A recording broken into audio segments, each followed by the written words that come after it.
What is up, guys? Happy New Year's Eve. It is 12:49 on New Year's Eve. This is live as we are recording. I wanted to hop on real quick. This will be quick, 5-10 minutes tops. But there was a report this morning from NFL Network's Mike Garafolo that said the Browns will rest their starters in Week 18 if the Ravens beat Miami today. So to put this all into context, if Baltimore beats Miami, Baltimore clinches the AFC North. The Browns could only be the 5 seed in the playoffs. If Miami wins, that opens a whole nother can of worms, and there's a bunch of different playoff scenarios for the Browns. They could be the 1, the 2, or the 5. But if Baltimore wins today, the Browns are locked into the 5 seed. And if that's the case, Mike Garafolo of the NFL Network says the Browns will rest their starters, including Joe Flacco, in Week 18.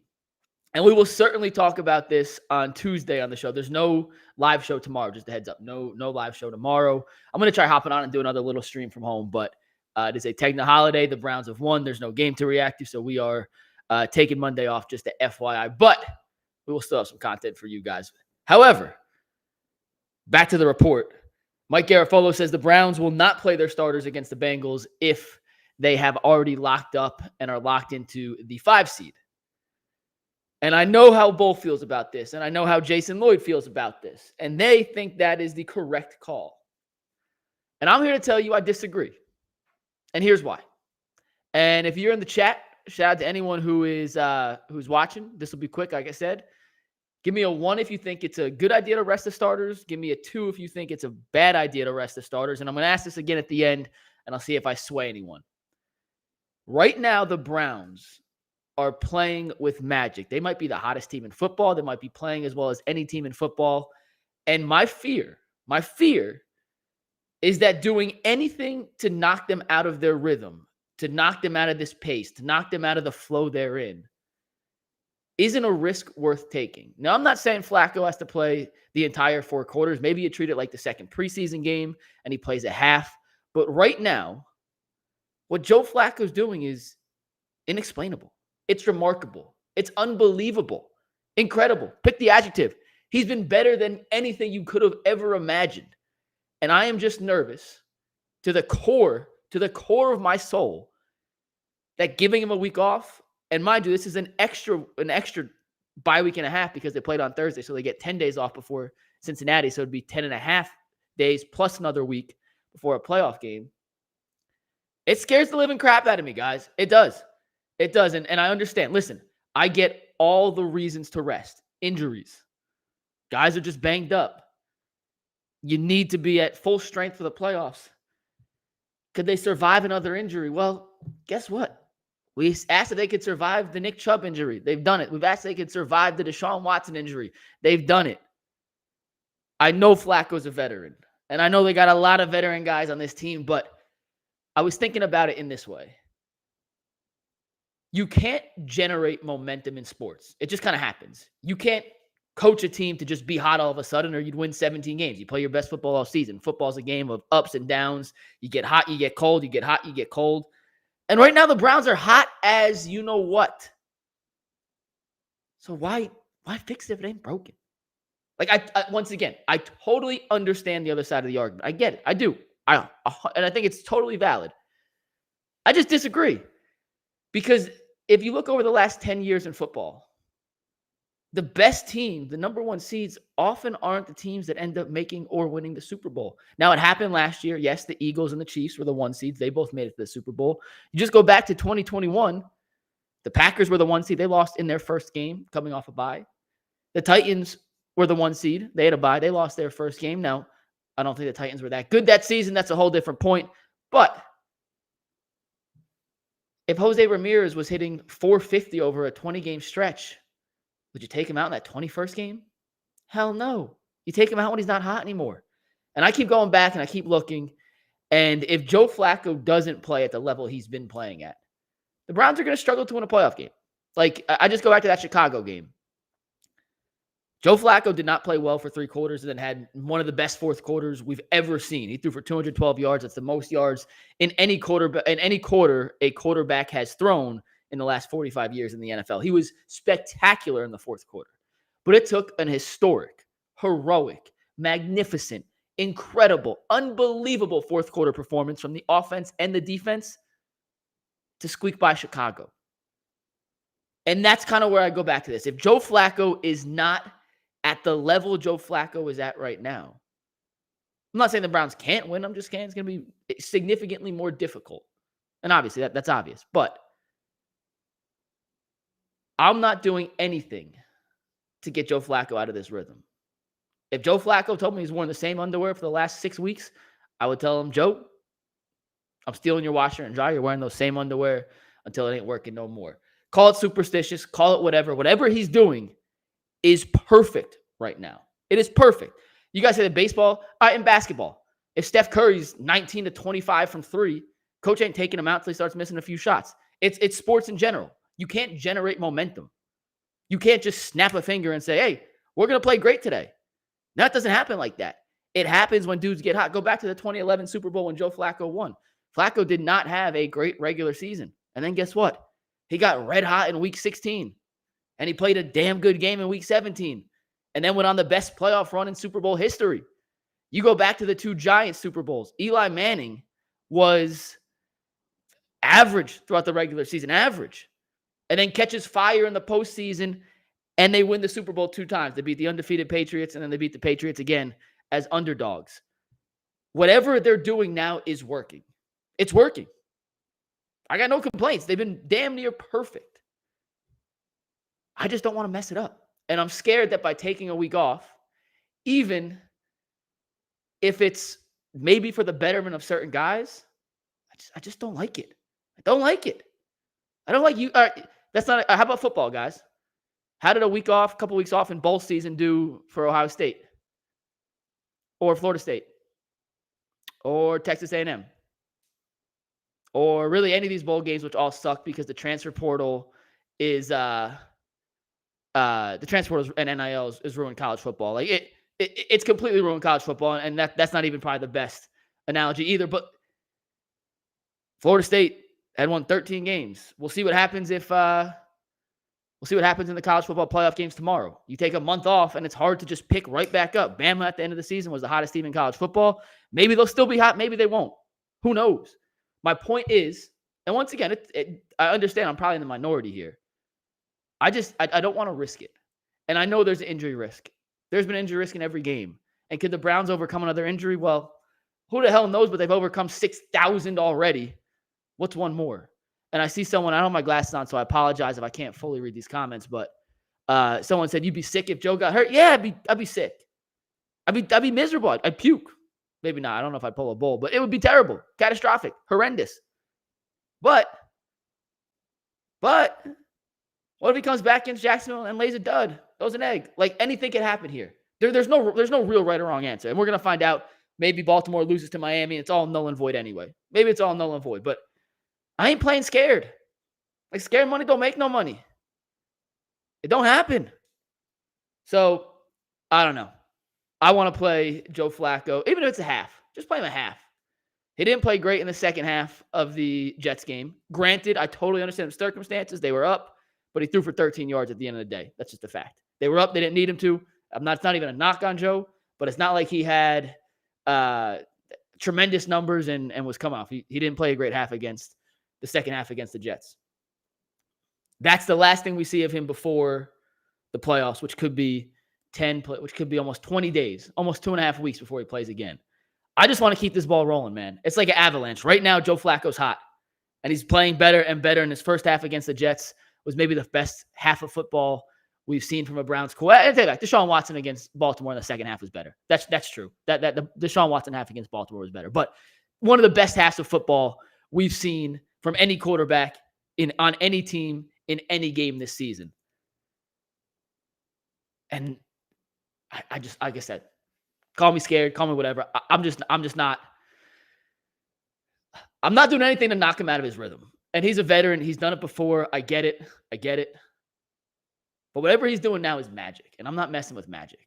And at the end of the day, if it puts other guys at risk, well, we've already talked about how we think Joe Flacco might be the single most important player in football. And if he's got to stay hot for the Browns to have a chance to win a Super Bowl, then play him and let him stay hot. That's my point. I understand a lot of people want to rest. I totally get the merits. I get the validity. I think it's I already lost in my fantasy league. It has nothing to do with fantasy. Trust me. I went from first to sixth in 2 weeks and got knocked out of the playoffs by Bull. It was devastating. But I'm just not risking it. I'm just not risking it. I'm just not. I'm sorry. Joe Flacco's too valuable and he's playing too well right now. And who knows? And here's the thing. Here's the thing. Before coming to the Browns, Joe Flacco had not been a good quarterback in 6-7 years. Like, seriously. He was 3-14 in his last 17 starts before coming to the Browns. He has more wins in a Browns uniform than he had in the last 5 seasons on 2 different teams. 3 different teams. I don't think it's going to come back, but could it? Yeah, maybe. Like, maybe. It could. I'm not saying it's impossible. And I'm just not willing to get him out of the rhythm. I know when I'm cooking, I don't want anything to throw me off. I'm asking you in the chat, if you're doing whatever you do best, if you're bowling or playing tennis or ping pong or whatever.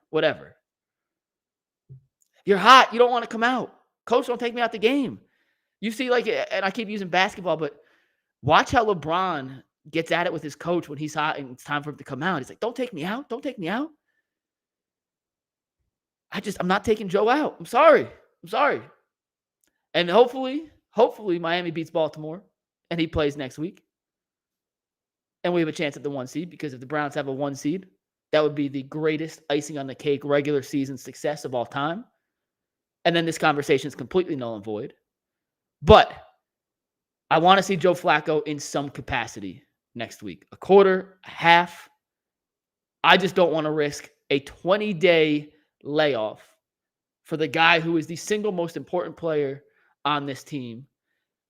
And yeah, I understand the injury risk. I get it. There was injury risk playing him in the second half against the Jets, and he could get hurt in practice. Nothing would shock me at this point. A damn piano could fall on someone's head and hurt him, and I'd be like, well, that's par for the course with this Browns season.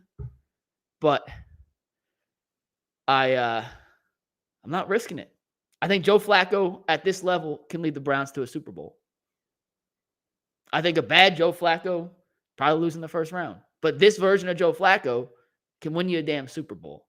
And I'm not risking anything that's going to throw him off that rhythm. There you go. And 80 Alpha Juliet. Let me put my glass on. I'll read a couple comments here as I wrap up here, because the 1 o'clock games are about to kick off. 80 Alpha Juliet said, imagine sitting them and get the win anyways. And the 1 seed through. If they have a chance at the 1 seed, they're gonna play. So that's not gonna work. What else? Gregory said, treat it like a preseason game, play half. I'm fine with that. That dude, haha, says, rest them. You're not in your right mind if you think they should play. The man came off the couch and played well. He can take 20 days off and succeed. Every starter needs a rest. Maybe and maybe not, man. Maybe and maybe not. He's playing hot right now. Who's to say he wakes up and he doesn't pull his back? He's 38 years old. I don't know. And once again, there's no right or wrong answer here. There's no right or wrong answer. But I'm letting these dudes rock. Next up, W. Patton. Mikey, you're new to Cleveland. Don't buy into the mentality that has brought us 30 years of futility. Rest Garrett and Ward. Let the offense keep cooking. I'm fine with that. If everyone else wants to rest besides Joe Flacco in the offensive line, fine. All I'm saying is what Joe Flacco is doing now is the single most important piece to the Browns winning a damn Super Bowl. And if you guys don't think that, then I just disagree with how you think. And so be it. But they need Joe Flacco to be at full form to win a Super Bowl. And Joe Flacco right now is playing like one of the best quarterbacks in football. And maybe he'll still do that if he takes a week off and come back in Jacksonville. Maybe it'll happen. I'm not saying it can't. It's probably more possible than not. But